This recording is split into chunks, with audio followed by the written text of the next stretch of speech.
Hi, I'm Stuart Clayton and welcome back to Lick Library. This is the third in a series of slap and pop lessons.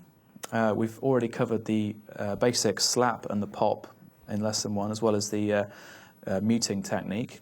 And we've already covered the hammer-on, pull-off and trill in lesson 2. Now in this lesson we're going to add another element into the mix, and that's going to be the ghost note. The ghost note is really important to the slap technique because it adds a real percussive element into the style. Now, ghost note sounds it sounds exactly like a dead note. It's a pitchless note, and it sounds like this. Okay, now the way that you perform a ghost note is exactly the same way as that you performed muting back in the first lesson, and that is just by lifting your finger from the string slightly. So if we were to fret an A and hit it, if you just lift your finger slightly off the fret and strike the string again, you're going to get a ghost note. Okay, so we're going to start off with a simple exercise that's performed entirely on the E string, and this is going to be we're going to start off with quarter notes, and then we're going to move up to eighth notes. We're going to alternate between pitched notes and dead notes.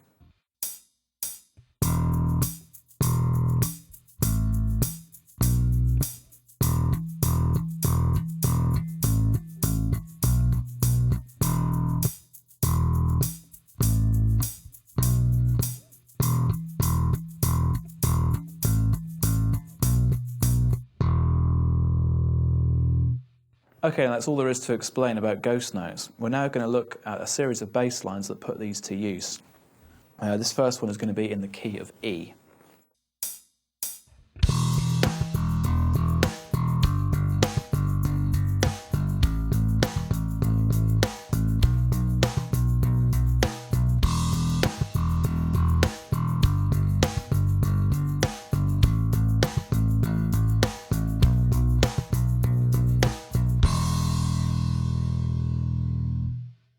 Okay, so that was a line incorporating some ghost notes, and it was played entirely on the E string.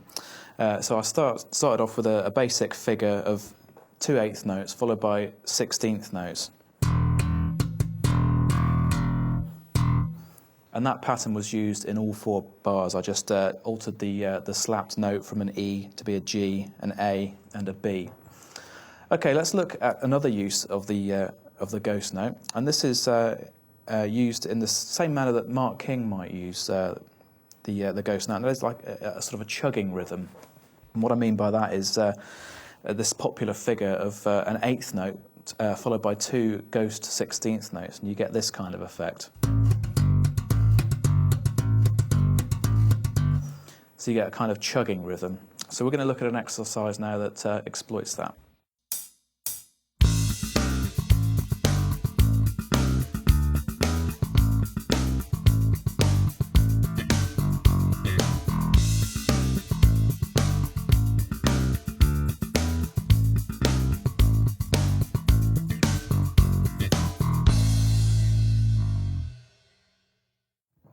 Okay, so in that exercise I built up a bass groove using this eighth note, 2 16th notes pattern. So all I was doing really was fretting an A, a C, A and a G, and in between each one I was adding 2 ghost notes. Okay, the same pattern continues in the second bar, where I play an A, a C, a D and an E. The third bar was the same as the first. And in the fourth and final bar, I used a ghost note in between a slap and a pop. Now, this is a really common use for the ghost note, so I used that, I followed that with 2 eighth notes, and then the same figure again. So we have. Okay, so let's move on now and look at a different exercise that makes use of the ghost note. What we're going to do now is pop ghost notes, and again this is performed in exactly the same way. You just lift your finger very slightly from the fret to prevent it ringing correctly. Like so. Okay, here we go.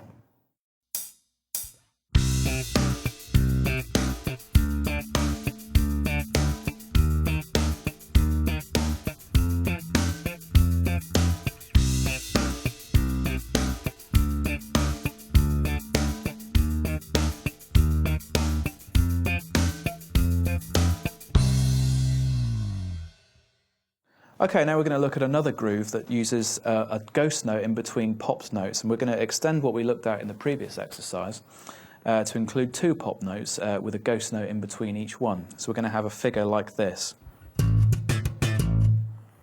Okay, so in between each popped note we're bouncing with the thumb just to create a ghost note.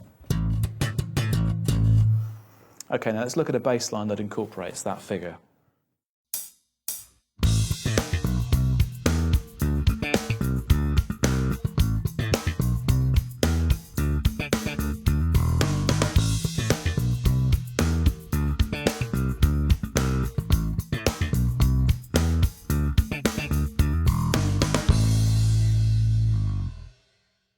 Okay, so in that exercise, I combined the figure that we looked at just beforehand with an ascending melodic figure. Once again, I incorporated the slap 8th note followed by 2 16th note ghost notes at the end of the second bar. And in the final bar, I rounded things off with a hammer-on and an ascending run back up to the root note with this.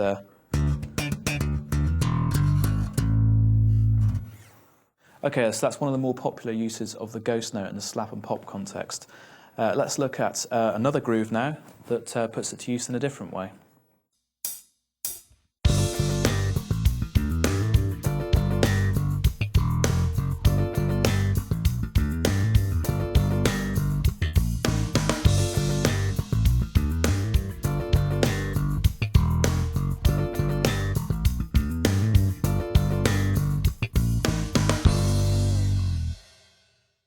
Okay, now in that exercise I was using ghost notes in between hammer-ons, once again taken from the pentatonic scale.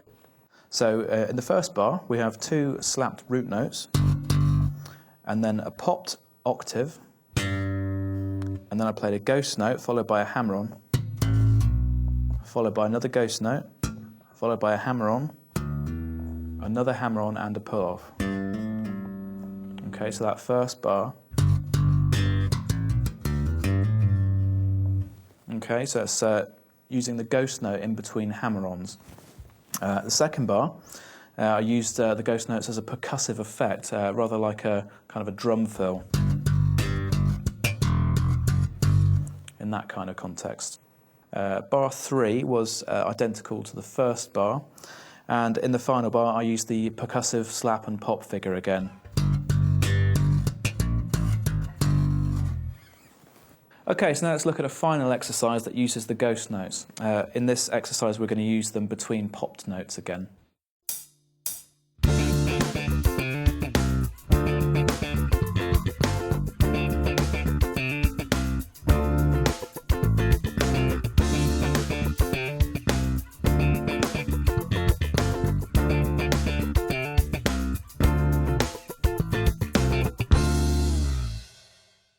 Okay, so once again in that exercise I was using the ghost note as a bounce point between the popped notes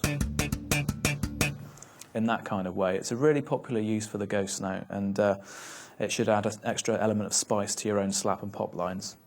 I hope you've enjoyed this lesson. I'll see you in the next one.